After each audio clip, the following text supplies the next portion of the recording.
بسنك حصرت حلو تلدات ዝኾኑ ብሉጻት ተጻወቲ ኩዕሶ እግሪ ጸወታ ኩዕሶ እግሪ በአጋጣሚታት ዝተመልአ ድራማዊ ፍጻሜ ስለ ዝኾነ ኣብ ውሽጢ 9 ደቂቕ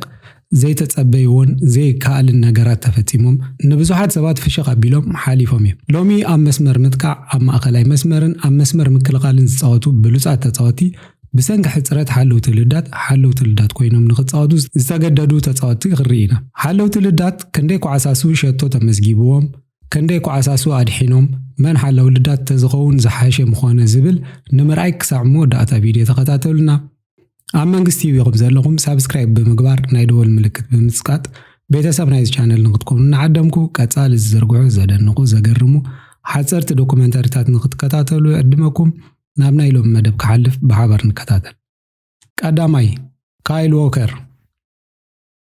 بمسارة أقوطاطر أوروبا أب كل تشحن 19 مانشستر سيتي مس أتلانتا كاميدا وتاي ترقيبا أبز جبرو صوتا تشامبيونز ليج أبز صوتا حلو لدات مانشستر سيتي يدرسن دحر عرفتي بزقات أمو مهارمتي بكلاوديو برافو تتكيو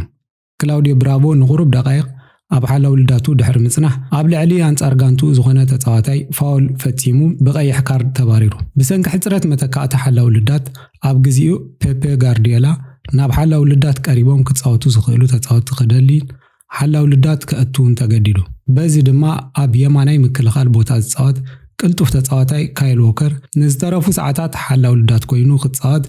توسينو وكرون نتاقلعن كالق فتنታት ሸቶ በመምላስ ሸቶ ከይተመዝገቦ ንጻወታ ሓደ በሓደ ማዕረ ዛዚምዎ ካልኣይ ጆን ቴሪ ንነዊሕ ዓመት ኣብ ሃገራዊት ጋንታ እንግሊዝ ከም ሓለቓ ጋንታ ኣብ ቼልሲን ኣስቶን ቪላን ከም ሓለቓ ጋንታ ማእከላይ ተኸላኻላይን ኮይኑ ዝጻወት ጆን ቴሪ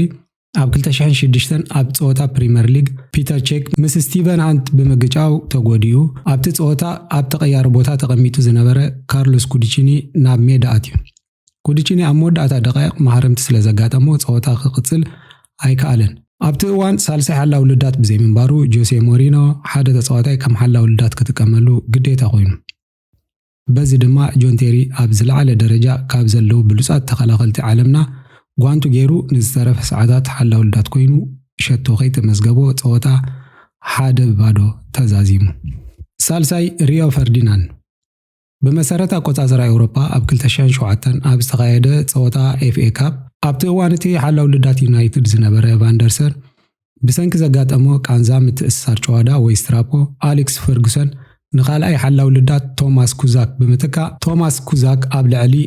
ናይ አንጻር ጋንቱ ዝኾነ ተጻዋታይ ብዝፈጸሞ ፋውል በቀይሕ ካርድ ካብ ሜዳ ተባሪሩ በዚ ምክንያት እዚ ንነዊሕ ዓመታት ኣብ ማንቸስተር ዩናይትድ ኣብ ማእከል ከም ተኸላኻላይ ዝጻወት ዝነበረ እንግሊዛዊ ፕሮፌሽናል ተጻዋታይ ነበር ኣብዚ ሕጂ እዋን ተንታኒ ቤት ስፖርት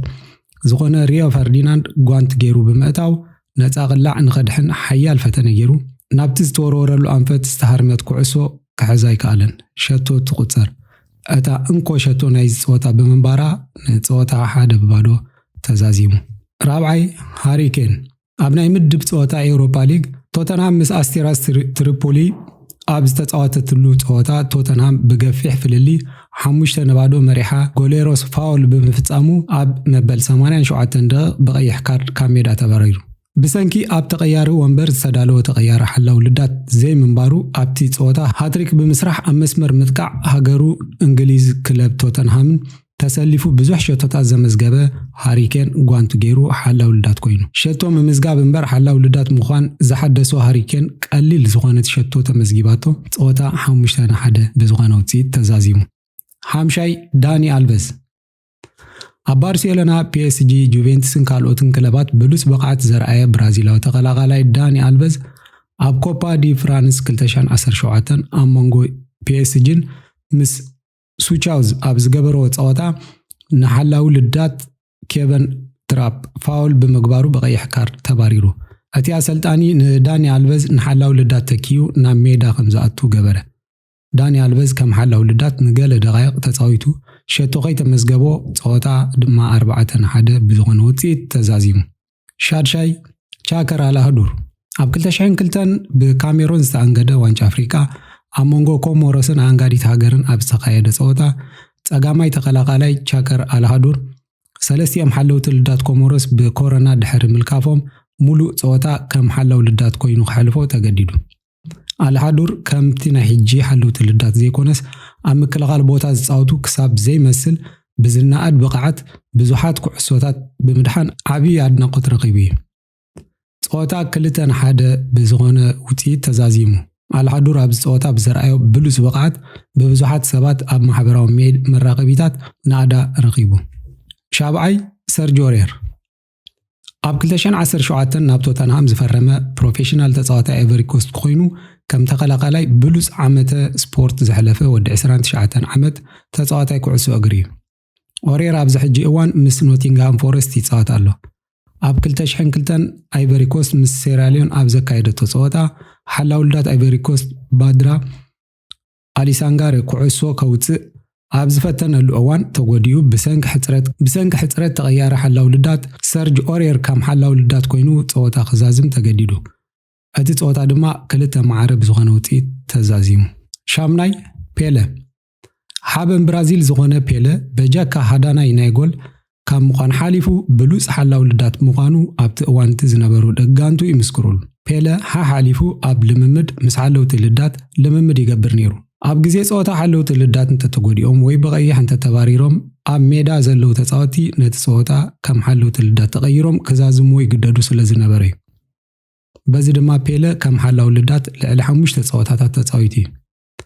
ፔለ ድማ ኣብ 1959 ኣብ ቪላ በርሜሎ ኣብ ፀወታ ሻምፒዮንስ ንመጀመርታ ግዜ ሓላው ልዳት ኮይኑ ኣብቲ እዋን እቲ ሓላው ልዳት ሳንቶስ ዝነበረ ላላ ምስ መጋጥምቱ ተጋጭዩ ሃለዋቱ ሲሒቱ ንሕክምና ስለ ዝኸደ ፔለ ዝተረፈ ኣደቓ ከም ሓላው ልዳት ኮይኑ ከዛዝም ተገዲዱ